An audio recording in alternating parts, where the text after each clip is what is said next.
रामकृष्ण हरी. अलंकापुरी पुण्यभूमी पवित्र, तिथे नांदतो ज्ञान राजा सुपात्र. तया आठविता महापुण्य राशी, नमस्कार माझा संत श्रेष्ठ श्री ज्ञानेश्वरांसी. विश्वधर्मी प्राध्यापक डॉक्टर विश्वनाथ कराड सरांच्या संकल्पनेतून जागतिक सहिष्णुता सप्ताह सोहळ्याचं आयोजन या इंद्रायणीच्या तीरावर करण्यात आलं होतं. माईर्स MIT शिक्षण समूह, विश्वशांती केंद्र आळंदी यांच्या वतीनं तीर्थक्षेत्राकडून ज्ञानतीर्थक्षेत्राकडे हा 7 दिवसांचा विशेष कार्यक्रम आळंदी इथे पार पडला. या कार्यक्रमाचा विशेष भाग असलेला कीर्तनधारा हा कार्यक्रम आम्ही आपल्या समोर या मालिकेद्वारे सादर करीत आहोत. दिव्य सोहळा पाहुनी डोळा, देह हा माऊली माऊली झाला. रंगी रंगला जीव दंगला, भुवरी आनंदी आनंद झाला. ओ दिव्य सोहळा पाहुनी डोळा, देह हा माऊली माऊली झाला. रंगी रंगला जीव दंगला, भुवरी आनंदी आनंद झाला.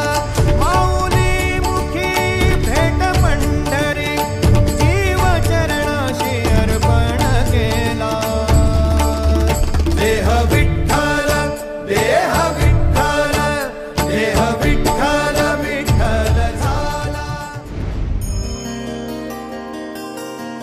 निरूपण सादर करतायत हरिभक्त परायण विष्णू महाराज केंद्रे.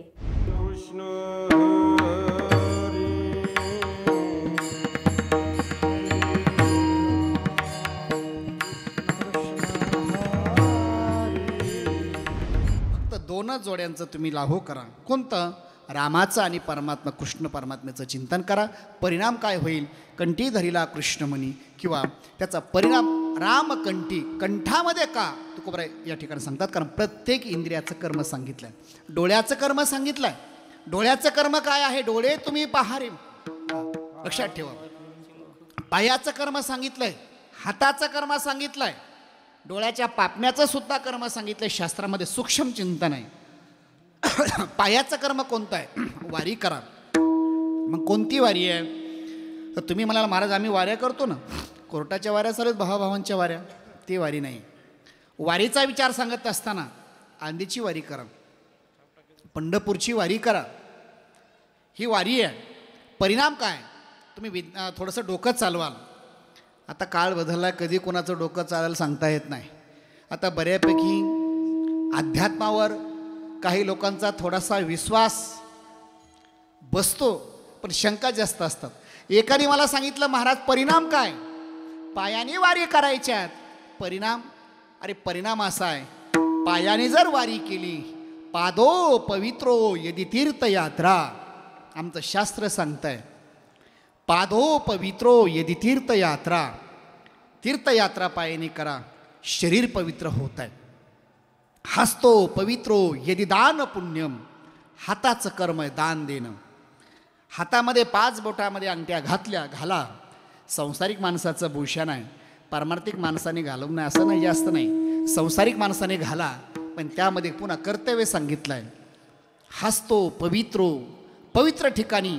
एवढं जागतिक कीर्तीचं या ठिकाणी घाटाचं काम चालू आहे, लक्षात ठेवा. एवढं या ठिकाणी सत्कर्म चालू आहे.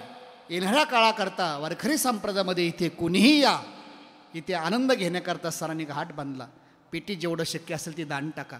सरांची अपेक्षा नाही तुम्ही द्यावं, सर मागणार नाहीत, लक्षात ठेवा. आणि नाही तुम्ही टाकलं तर आम्ही घेणार नाही म्हणणार नाहीत, लक्षात ठेवा. पण प्रत्येकाने आपल्याकरता पेटीमध्ये हस्तो पवित्रो यदि दान पुण्यम, दान केलं पाहिजे.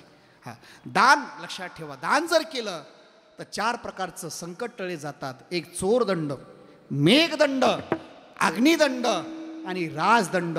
ही 4 दंड एका दानाने या ठिकाणी शांत होतात. ते म्हणजे हातानं दान करा, दान केलं पाहिजे. परिणाम काय? तुम्ही म्हणाल महाराज या ठिकाणी वाणीचं कर्म कोणतं सांगितलंय? तुकोबरायच्या अभंगाची सेवा करा. म्हणजे गेही गेही माझे वाचे, बरोबर ना? पथ्यनाम विठोबाचे, विठोबाचं चिंतन करायचे. मला एक गोष्ट सांगायचं, सेवा समाप्त करायची आहे. परिणाम आहे का, अक्षराचं ताकद किती आहे. जर आपण शब्दाची ताकद किती आहे. ऐका, ज्ञानोबराय सांगतात, सूर्य आज आळंदीमध्ये सकाळी सूर्य उगवतो. तुम्ही अमेरिकेमध्ये गेलात, बाहेर देशामध्ये गेलात, म्हणजे दुसरा सूर्य नाही आहे. ऐका, सूर्य आपल्या देशात जो उगवतो तो दुसऱ्या देशात आहे.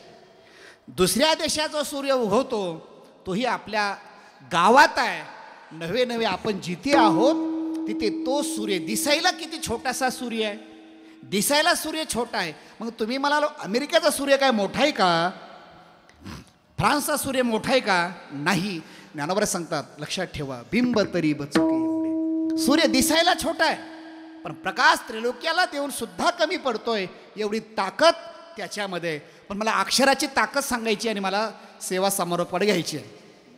अक्षराची ताकद, ज्ञानोबारायचे अक्षर जर आपण वाचले, चिंतन जर केलं, ऐका, ज्याला शाळेमध्ये कुठे नाव नाही त्याने ज्ञानेश्वरी वाचा. एकमेव असा ग्रंथ आहे सर, जगाच्या पाठीवर. सरांना तो अनुभवता आला म्हणून हे ऐश्वर्य आहे. ही फक्त ज्ञानोबारायांच्या वैभव ज्ञानेश्वरीचं आहे. ते फक्त सराला ते साध्य करता आलं. लक्षात ठेवा, मला चिंतन सांगायचं आहे. ज्ञानोबारायच्या अक्षराची ताकद एवढी आहे की वाणी पवित्र होते ज्ञानोबारायच्या पारायणाने. तुकोबारायचे अक्षर जर जवळ केले तर जगामध्ये कोणाला जवळ करायची गरज नाही. ज्याने ज्ञानेश्वरीला डोक्यावर घेतलं, मला वाटतं त्याला कुणाच्याही जवळ जायची गरज नाही. ज्ञानोबारायने ज्याला कुशीमध्ये घेतलं, ज्ञानोबारायने, जसं एखादा मुलगा थकून बागून ज्यावेळेस आईच्या कुशीत जातो त्याला वेगळं समाधान मिळतं आहे, तसं जगाच्या पाठीवर या ठिकाणी ज्ञानोबारायच्या कुशीत जो गेला त्याला मला वाटते पुन्हा दुसऱ्याची कुश करायची गरज नाही, जवळ करायची गरज नाही. ज्ञानोबारायच्या अक्षराची ताकद सांगायची मला. हां, एक अक्षर जर आपण वाचलं, नामा म्हणे ग्रंथ श्रेष्ठ ज्ञानदेवी, एक तरी ओवी अनुभवावी. मला आता सहज दृष्टांत आठवला आणि ते सरांच्या मुखातून ऐकला आहे, म्हणून मला थोडंसं एक समर्पण दृष्ट्या सांगायचं आहे. ज्ञानोबारायच्या अक्षराची ताकद आज ही ऐश्वर्य MITचं आहे. विज्ञानाची जोड आहेच आहे, पण विज्ञानाला जवळ करणारे लोक जगामध्ये कमीत का. कितीतरी लोकांनी विज्ञानाला जवळ केलं, त्यांचं नावसुद्धा माहिती नाही. पण हे अध्यात्म साधून विज्ञान जवळ केलं आणि त्याचा परिणाम असा झाला की दोन्ही साध्य. सर मग अशी विधान झालं सरांनी, म्हणून मला अजून पुढं सांगायचं आहे की अक्षराची ताकद. राम शब्दावर मला थोडं चिंतन करायचं आहे. अक्षराची ताकद किती आहे. एक उदाहरण तुम्हाला सांगेल की महाराष्ट्रामध्ये कुठल्याही शाळेत नाव नाही. डाव्या साईडला बघितलं ती पिवळी लाईट दिसते. सर सांगायचे, सराच्या मुखातून ऐकले मगाशी फेटा बांधताना, माझं भाग्य आहे की पाणीगावकर महाराज या ठिकाणी सरांनी जवळ करावं. आणि जवळ करावं याचा अर्थ की प्रेम कृपेचे देणे, प्रेम प्रीतीचे बांधले. माणसं प्रेम करतात, तो लोक प्रेम करतात, खूप लोक प्रेम करतात. महाराष्ट्र प्रेम करतो आहे माझ्यावर, महाराष्ट्र बाहेर प्रेम करतात. पण लक्षात ठेवा, सरांचं प्रेम काही आगळं वेगळं आहे.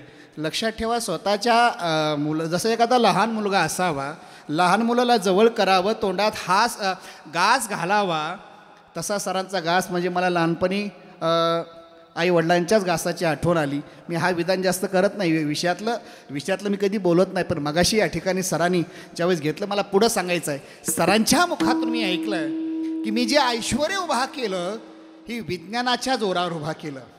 पण वैकुंठवासी गुरुवर्य गोविंद महाराज केंद्रे डाव्या साईडला ही ज्ञानेश्वरी मंदिर साकारताय. 211 फूट हाईटची उंची आहे.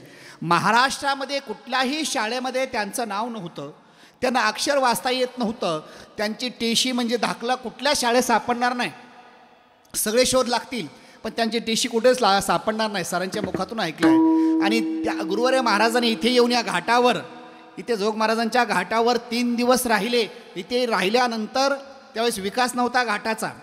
तिथे राहिल्यानंतर माऊलीच्या समाधीवर डोकं ठेवलं आणि डोकं ठेवल्यानंतर ज्ञानेश्वरी विकत घेण्याकरता 10 रुपये नाही आहेत. पण या ठिकाणी श्रीमंत लोकांनी एक जुनी ज्ञानेश्वरी दिली. आणि ज्ञानोबारायच्या अजानोरशाखाली पाण्यानं सुरुवात केली. ऐका, बोट कुठं ठेवावं हे सुद्धा माहिती नाही. ओम नमो जी अध्याय इथे बोट ठेवून माऊली माऊली करत करत करत काकू 108 पारायण केले. आणि 108 पारायण केल्यानंतर ऐका, शर्ट जर फाटलं, धोतर जर फाटलं, तर दुसरं धोतर घेण्याकरता सुद्धा त्यांना दुकानात जाऊन धोतर नवीन घ्यावं एवढं ताकद त्यांची नव्हती, कारण घरची परिस्थिती वाईट आहे. पण इथे आल्यानंतर माऊलीच्या समाधीवर लोकांनी हार व्हावेत, ते हार कचरा कोंडी संस्थांनी टाकावं, त्यातलं फुलं बाजूला करावेत, दोरा काढावा आणि शर्ट फाटलेलं ऐका आपल्या या ठिकाणी हाताने दुसऱ्याची सुई विद्यार्थ्याकडून घ्यावी आणि त्या सुईमध्ये माऊलीच्या समाधीच्या हाराचा आपण या ठिकाणी धोतर शिवावं. हा त्यांची पूर्व पीठिका. मला पुढं सांगायचं आहे, कुठल्या शाळेत नाव नव्हतं, पण आज जागतिक कीर्तीचं आळंदीमध्ये पहिली संकल्पना महाराष्ट्रामध्ये सरांनी घाट बांधायची पहिली संकल्पना भारतात या ठिकाणी देशामधून पहिली संकल्पना सरांनी इथे महाराष्ट्रात आणली. आणि अक्षरं कोरायची पहिली संकल्पना, अक्षरं कोरायचे शिल्पकार गाथा मंदिर नंतर आहे, गीता मंदिरही नंतर आहे, विष्णू सहस्रनाम नंतर आहे, पण दगडावर अक्षरं कोरावेत. ज्ञानोबारायला पाहण्याचं भाग्य तुम्हाला मिळालं नाही, पण अक्षरं वाचण्याचं सौभाग्य आपल्याला मिळालं. उत्तर भारतामध्ये गीता रामायण ग्रंथ कोरलेले आहेत, पण आपले अक्षर का नसावेत? ऐश्वर्य ज्ञानोबारायचं आहे, तुकोबारायचा गाथा का नसावा? म्हणून संकल्पना आणली आणि आज तिथे काम चालू आहे. मग अशी सरांच्या मुखातून मी ऐकलं की या ठिकाणी 1-1 रुपया गोळा करून ही जागतिक कीर्तीचं काम चालू आहे. मला सांगायचं काय, ज्यांच्या खिशात 1 रुपयाही नव्हता, ज्ञानेश्वरी विकत घेण्याकरता 1 रुपयासुद्धा नव्हता, दिंडीमध्ये चालत असताना दुसऱ्याच्या दिंडीत चालावं, 150 रुपये वर्गणी नाही, त्या दिंडी मालकाने सांगावं जा तुम्हाला गायन करता येत नाही, वादन आहे, दिंडीमध्ये प्रवेश नाही. पण आज महाराष्ट्रामध्ये माऊलीच्या सोहळ्यात 43 नंबर महाराष्ट्रामध्ये या माऊलीच्या सोहळ्यात 6 ते 7 हजार या ठिकाणी वारकरीच्या दिंडी चालतात. या ठिकाणी एवढी दिंडी, मला काय सांगायचं, 150 रुपये भराय नव्हते, पण ऐश्वर्य काय सांगायचं, अक्षराची ताकद ज्ञानोबारायची आहे. आणि म्हणून महाराज सांगतात, दुसऱ्याची जोडी करण्यापेक्षा अक्षराला जवळ करा, रामाचं चिंतन करा, कृष्णाचं चिंतन करा. परिणाम काय होईल, जेणे चुके फेरा गर्भवास याचा अनेक दुःख आहेत. दुःखाचा विचार सांगत असताना या ठिकाणी आध्यात्मिक दुःख आहे, आदिभौतिक दुःख आहे, आदिदैविक दुःख आहे. परिणाम आहे का, अक्षराचं ताकद किती आहे.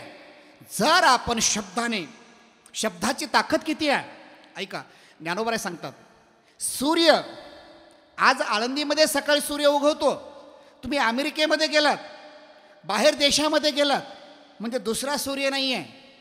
ऐका, सूर्य आपल्या देशात जो उगवतो तो दुसऱ्या देशात आहे, दुसऱ्या देशात जो सूर्य उगवतो तोही आपल्या गावात आहे. नव्हे आपण जिथे आहोत तिथे तो सूर्य दिसायला किती छोटासा सूर्य आहे,